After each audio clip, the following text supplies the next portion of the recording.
Good evening. This is CTV News for Thursday, December 1st. I'm Patricia Ballone. And I'm Denise Douglas. Glad you could be with us this evening.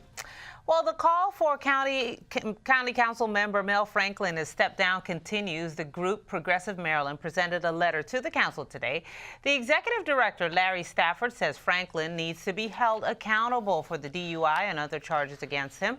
Franklin was arrested several weeks ago after failing a sobriety test following a car accident he had in a county vehicle. Today, the council agreed to create a board that would review the use of county vehicles, but Stafford says that's not enough. Mothers Against Drunk Driving issued a statement calling for him to at least install a trigger lock on his an ignition lock. So we think that would be appropriate, but take some steps for his own accountability.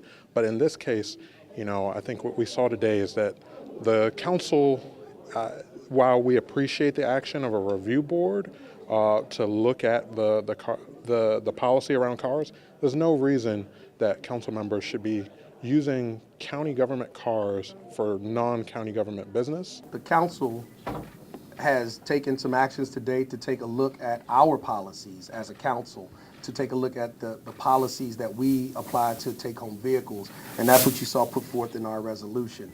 So our responsibility is to look at how we operate and ensure that that operation is done appropriately. Councilmember Franklin has counsel, and his counsel has will field the questions necessary to talk about his specific issue. But as a council, we've begun to take steps towards ensuring that we are doing the appropriate thing with regard to our operation. Franklin has issued a statement through his attorney acknowledging the accident and saying that the issue will be resolved in court. Meanwhile, the council also elected its leadership for the upcoming year. Derek Davis will once again be at the helm, and Danielle Glaros will be his vice chair for another session. Davis says they will continue to look for ways to improve the economy, education, and other aspects of the county. I think the battery is still in effect. Voters in the November general election delivered a message that we will change the makeup and broaden the focus of this council. Voters approved a measure to add 2 at-large seats to this body, indicating a preference for a greater regional representation on the council. In legislative year 2017, we will begin preparing for that important change.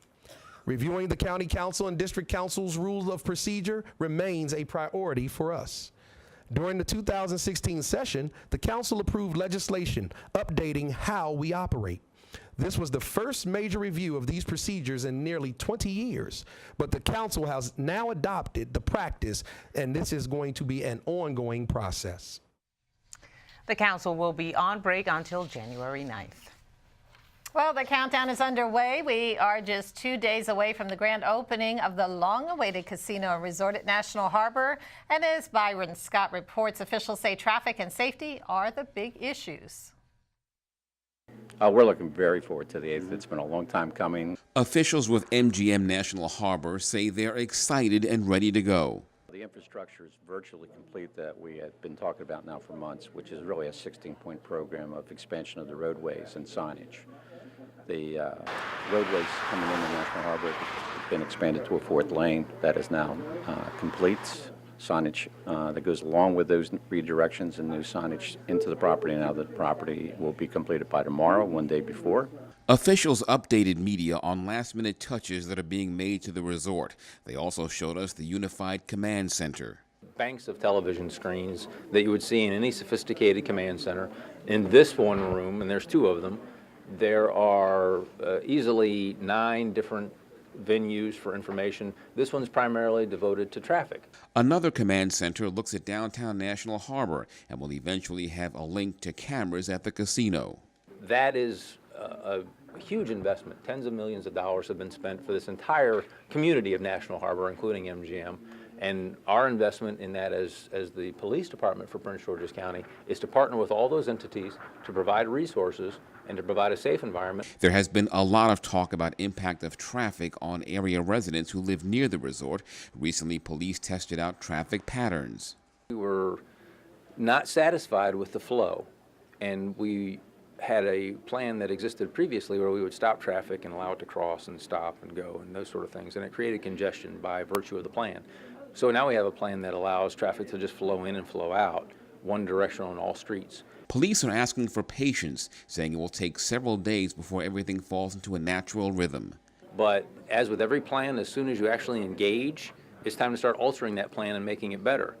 Yesterday, I said we went from intersection to intersection, making sure everybody understood how those intersections are supposed to function in our plan, so we know what the expectations are. And honestly, we're ready to begin this process. At National Harbor, Byron Scott, CTV News.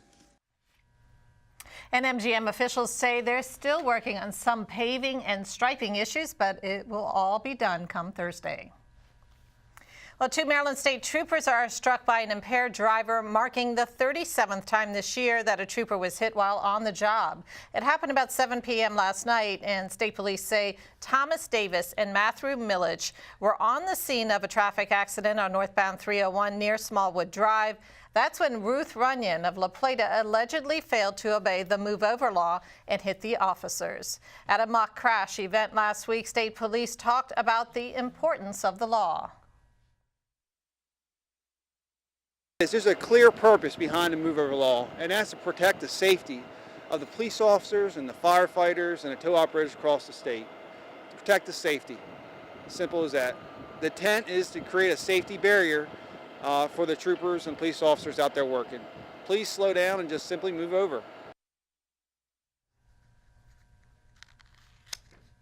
And she has been charged with driving under the influence, failure to obey lane directions, and negligent driving. In addition, a tow truck driver who was called to transport Runyon's vehicle was also arrested after Charles County Sheriff deputies detected signs of possible impairment.